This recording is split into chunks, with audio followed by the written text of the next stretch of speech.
जय श्री राम। ओम नमः शिवाय।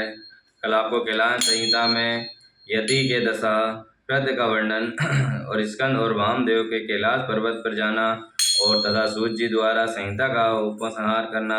कल कैलाश संहिता संपूर्ण हो गई थी। आज वायवी संहिता पूर्व खंड सुनाएंगे, ध्यान से सुने। व्यासुजास नमः शिवाय सोमाय सर्गणाय तसोनवः प्रधान पुरुषाय सर्ग स्थित यंत हेतवः शक्ति प्रतिमः व्यायस्य हर्षवार्य चापि सर्गवं स्वामित्वं च विभूतत्वं च स्वभाव संप्रचक्षते तंजम विश्वकर्म ससावंत शिव मैं वयम महादेव महात्मान व्रजामि शरण शिवम।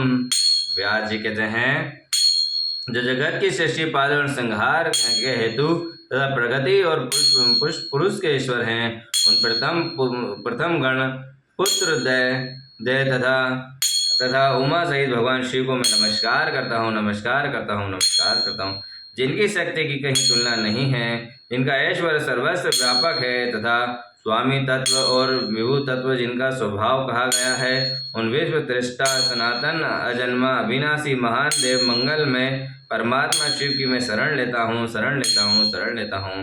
जो धर्म क्षेत्र और महान तीर्थ हैं, जहाँ गंगा और यमुना संगम हुआ है तथा जो ब्रह्म लोकों का मार्ग है, उस प्रयाग में शुद्ध हृदय वाले सत्यव्रत परायण महातेजस्वी एवं महाभाग मुनियों की एक महान यज्ञ का आयोजन किया गया है। वहाँ कैलाश रहित कलेश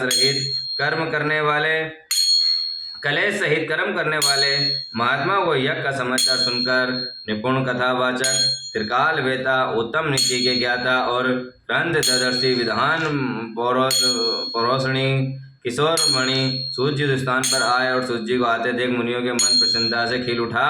उन्होंने उनसे सत्यवानापूर्ण मधुर बातें कहकर उनकी यथा योग पूजा की और मुनियों द्वारा की हुई उस पूजा को ग्रहण करके सूर्य जी ने उनको प्रेरणा से अपने लिए बताए गए उपयुक्त आसन को स्वीकार कर लिया। उस समय महर्षियों ने अनुकूल वचनों द्वारा उनका सत्कार करते हुए उन्हें अत्यंत अभिमुख करके ये बात कही। ऋषि बोले, शिव भक्त शिरोमणि महाबुद्धिमान महाभाग रोमहर्षण जी, आप सर्वज्ञ हैं और आप हमारे महान सौभाग्य से यहाँ पधारे हैं। तीनों लोक में ऐसी कोई बात नहीं है जो आप लोग से विदित न हो। आप भाग्यवश हमें दर्शन देने के लिए स्वयं आ गए हैं। अंत आप हमारा कोई कल्याण किए बिना आपको यहाँ से व्यर्थ नहीं जाना चाहिए, इसलिए आप हमें शीघ्र ही वे पवित्र पुराण सुनाइए जो अत्यंत ही श्रवणीय उत्तम कथा और ज्ञान से युक्त है तथा वेदांत के सारा सर्वस्व से संपन्न हो। वेदवादी मुनियों से इस प्रकार प्रार्थना की। तब सूर्य जी ने मधुर न्याय युक्त एवं शुभ वचनों से इस प्रकार उत्तर दिया। सूर्य जी ने कहा, महर्षियों, आपने मेरा सत्कार और किया है, मुझ पर कृपा की है। ऐसी दशा में आप प्रेरित होकर मुझे आपके समक्ष महर्षियों द्वारा सम्मानित पुराण और भली भांति प्रवचन क्यों नहीं करूँगा।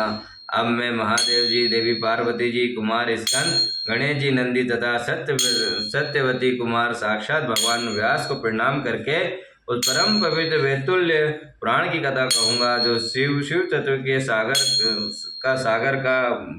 सागर है और भोग और मोक्ष को फल देने वाली है, साक्षात साधन है। विद्या के संपूर्ण साधनों की पुराण संख्या और उसकी उत्पत्ति का विवरण दे रहा हूँ। आप लोग मुझे इस विषय को ध्यान पूर्वक सुने।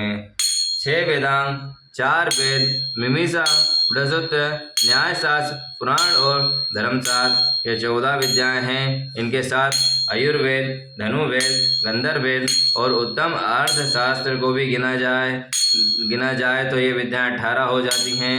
इन 18 विद्याओं के मार्ग एक दूसरे से भिन्न हैं। इन सबके निर्माता त्रिकालदर्शी विधान साक्षात भगवान शूलपाणी शिव हैं, ऐसा श्रुति का कथन है। संपूर्ण जगत के स्वामी उन भगवान शिव को जब समस्त संसार की सृष्टि करने की इच्छा हुई, तब उन्होंने सबसे पहले अपने सनातन पुत्र साक्षात ब्रह्मा जी को उत्पन्न किया और अपने उन प्रथम पुत्र व्यास विश्व योनि ब्रह्मा को परमेश्वर शिव ने जगत की सृष्टि ज्ञान प्राप्त करने के लिए पहले ये सब विद्याएं दी। उसके बाद उन्होंने पालन करने के लिए भगवान श्री हरि को नियुक्त किया और उन्हें जगत की रक्षा के लिए शक्ति प्रदान की। वे भगवान विष्णु ब्रह्मा जी के भी पालक हैं। ब्रह्मा जी विद्या प्राप्त करके जब प्रजा की सृष्टि विस्तार कार्य में लगे तब उन्होंने संपूर्ण शास्त्रों को पहले पुराण की ही स्मरण किया और उन्हीं को वे अंतर कर उनके चारों वेदों का प्रादुर्भाव हुआ। फिर उन्होंने मुख से संपूर्ण शास्त्रों की प्रवृत्ति हुई और द्वापर में भगवान श्री हरि के सत्यवती के गर्भ से उसी तरह प्रकट हुए जैसे अरणी से आंख प्रकट होती है। उस समय उनका नाम श्री कृष्ण देवपायन हुआ। हे मुनीश्वर, श्री कृष्ण देवपायन ने वेदों को संक्षिप्त करने के उन्हें 4 भागों में विभक्त किया।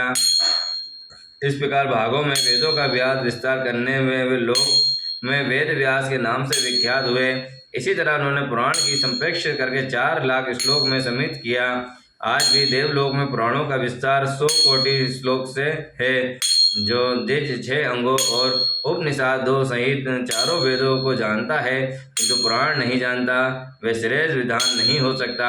इतिहास और पुराण वेद और व्याख्यान करके जिसका ज्ञान बहुत कम है, अर्थात जो पौराणिक ज्ञान से शून्य है, ऐसे पुरुष वेद या सोचकर डरता है कि मुझ पर प्रहार कर बैठेगा।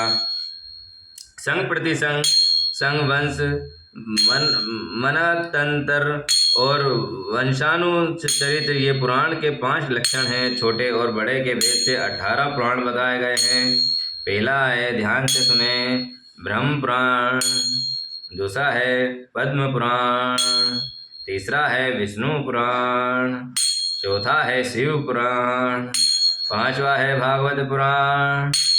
6ठा है भविष्य पुराण। 7वां है नारद पुराण। 8वां है मार्कंडेय पुराण।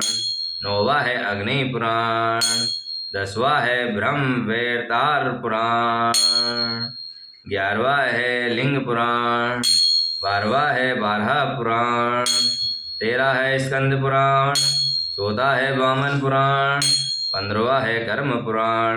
16वां है मत्स्य पुराण और 17वां है गरुड़ पुराण और 8वां है ब्रह्मांड पुराण। ये पुराणों का पवित्र कर्म है। इसमें शिव पुराण चौथा है, भगवान शिव से संबंध रखता है, जो सब मनोरथ के साधक हैं। इस ग्रंथ को श्लोक संख्या 1 लाख है और 12 संहिताओं में विभक्त है। इसका निर्माण साक्षात भगवान शिव ने ही किया है। इसमें धर्म प्रतिष्ठित है। विद्वान ने इसे 1 लाख श्लोक वाले शिव पुराण को संक्षिप्त करके 24,000 श्लोक कर दिया। इसमें 7 संहिता है। पहली विदेश्वरी संहिता, दूसरी रुद्र संहिता, तीसरी शतरुद्र संहिता, चौथी है कोटि रुद्र संहिता, 5वीं है उमा संहिता, 6ठी है कैलाश संहिता और 7वीं है वायव्य संहिता, जो हम आपको सुना रहे हैं। इसी प्रकार इसमें 7 संहिता हैं और विदेश्वरी संहिता में जो 2000, रुद्र संहिता में 10,500 और शत रुद्र संहिता में 2180, कोटि रुद्र संहिता में 2240, उमा संहिता में 1840, कैलाश संहिता में 1240 और वायव्य संहिता में 4000 श्लोक हैं। इस परम पवित्र पुराण आप लोगों ने सुन लिया। केवल 4000 श्लोक की वायव्य संहिता रह गई है, जो 2 भागों में युक्त है। उसका वर्णन मैं करूँगा। जो वेदों को विधान ना हो वो इसे उत्तम शास्त्र का वर्णन नहीं करना चाहिए। जो पुराणों को ना जानता हो और जिसकी पुराण श्रद्धा ना हो उसमें भी उसकी कथा नहीं कहनी चाहिए। जो भगवान शिव का भक्त हो और शिवोक्त धर्म का पालन करता हो, दोष दृष्टि से रहित हो, उसे जांचे बूझें और धर्मात्मा शिष्य को ही इसका उपदेश देना चाहिए, जिसकी कृपा से मुझको पुराण संहिता का ज्ञान हुआ है। अमित तेजस्वी भगवान व्यास जी को नमस्कार है, नमस्कार है, नमस्कार है। उमापति महादेव की जय, कालो काल महाकाल की जय।